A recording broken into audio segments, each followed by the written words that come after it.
ఎంతోమంది భ్రమలో ఉన్నవారు విడిపించబడతారు. ఎందుకంటే వారికి తెలియదు పాపం. వాళ్ళకేం నేర్పించబడుతున్నది?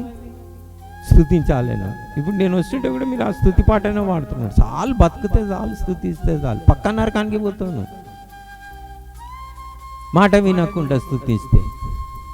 అంతే కదా, ప్రభు అట్లా చెప్పిండు కదా. నువ్వు ప్రభు అని అంటే ఏంది? స్తుతించుకుంటా నువ్వు కనుక ప్రేమించలేదు, విధేయత చూపించలేదు, పక్క 100% నరకానికి పోతావు అని నేను అంటున్నా. ఎందుకంటే చాలామంది ఉన్నారు స్తుతించేటోళ్ళు,